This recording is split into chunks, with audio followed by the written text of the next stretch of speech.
អបអរំរឿងសន្លាក់នឹងឆ្អឹងទៀតហើយបងប្អូនអាចសាកងាកមកប្រើទៅដោះគោ Calcium Canxi Nano Plus ដែលស័ក្តិសមសម្រាប់មនុស្សវ័យកណ្ដាលដែលមានហានិភ័យចំពោះបញ្ហាឆ្អឹងនិងសន្លាក់ដែលនឹងមនុស្សដែលមានរោគសញ្ញាអំពីឆ្អឹងពុកឆ្អឹងស្ពោតនិងសន្លាក់ជាមួយនឹងភាពអស់កម្លាំងឬមួយក៏ស្ពឹកអវយវៈរបស់ពួកគាត់ផលិតផលនេះខុសពីអាហារបំប៉នកាល់ស្យូមធម្មតា Calcium Canxi Nano Plus ត្រូវបានផលិតពីទឹកដោះគោស្រស់និងនាំចូលពីប្រទេសអាមេរិកដែលមានកម្រិតរហូតដល់550មីលីក្រាមក្នុងមួយខាំ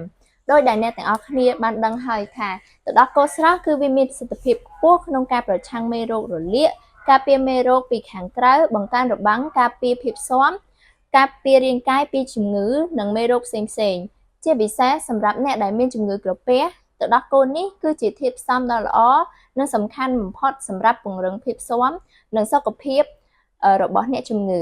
ធាតុផ្សំដែលមិនអាចខ្វះបាននោះគឺកាល់ស្យូមកាបូណាតដែលមានចំណុះរហូតដល់639មីលីក្រាមក្នុងមួយខាំនេះជាសារធាតុចាំបាច់បំផុតសម្រាប់រាងកាយសុខភាពឆ្អឹងសាច់ដុំបេះដូងសរសៃឈាមនិងសរសៃប្រសាទជាមួយនឹងប្រព័ន្ធប្រសាទផងដែរ Nano Calcium Carbonate ក៏ត្រូវបានគេប្រើ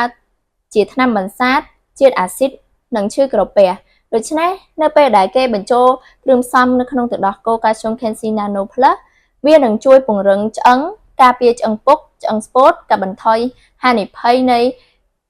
បញ្ហាក្រពះនិងពោះវៀន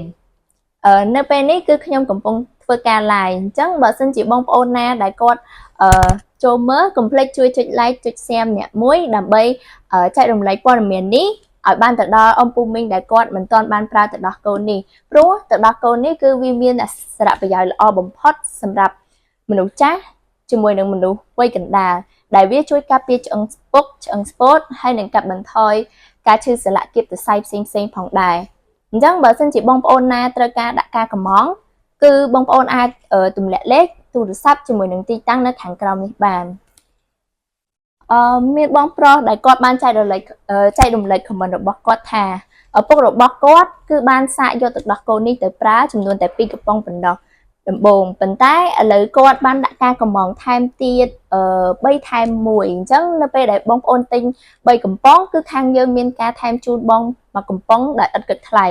អញ្ចឹងចំណេញខ្លាំងមែនតើបងប្អូនបើសិនជាបងប្អូនត្រូវការកម្ម៉ង់គឺអាចដាក់ការកម្ម៉ង់ឲ្យហើយបានគាត់ថាគាត់ប្រើអស់តែរយៈពេល1សប្តាហ៍ប៉ុណ្ណោះអាការៈឈឺដៃឈឺជើងរបស់ឪពុកគាត់គឺបានកាត់បន្ថយបានច្រើន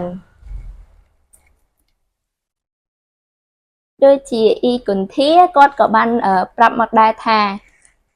ម្ដាយរបស់គាត់ពីមុនគឺងើបអត់រួចទេប៉ុន្តែនៅពេលដែលគាត់ព្យាយាមញ៉ាំទឹកដោះគោនេះរយៈពេល2ខែជាងក្រោយមកគឺអាការៈរបស់គាត់បានធូរស្រាលជាងមុនហើយម្ដាយរបស់គាត់អាចងើបដើរបានធម្មតាធ្វើការងារបានធម្មតាដូចមនុស្សយើងទូទៅដូចគ្នា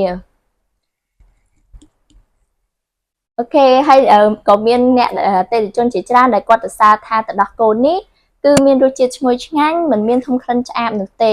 អញ្ចឹងបងអាចប្រើប្រាស់ដោយមានភាពជឿទុកចិត្តហើយនឹងជឿជាក់ចំពោះទឹកដោះគោនេះវាមានរសជាតិឈ្ងុយឆ្ងាញ់ហើយមិនមានធំក្លិនឆ្អាបនោះទេដោយដែលបងប្អូនអាចមើលបានគឺអតិថិជនយើងមាន feedback ល្អច្រើនមែនតើនិយាយទៅទឹកដោះគោកាល់ស្យូមនេះគឺល្អសម្រាប់ចាស់តែម្ដងអញ្ចឹងបើសិនជាបងប្អូនណាគាត់ចង់ដាក់ការកម្ម៉ង់បន្ថែមគឺបងប្អូននៅតែអាចតម្លាក់លេខទូរស័ព្ទជាមួយនឹងទីតាំងនៅខាងក្រោមការ live នេះឬមួយក៏បងប្អូនអាចទំនាក់ទំនងទៅកាន់លេខ hotline ដែលមាននៅខាងក្រោមនេះដើម្បីជួបជាមួយនឹងសហការីពិភាក្សាជាមួយនឹងជំងឺរបស់បងឬមួយក៏បញ្ហាផ្សេងដែលបងមានគឺខាងអូននឹងផ្ដល់ជាមតិយោបល់ទៅខាងបងវិញអញ្ចឹងបងនៅតែអាចតម្លាក់លេខបាននៅតែអាច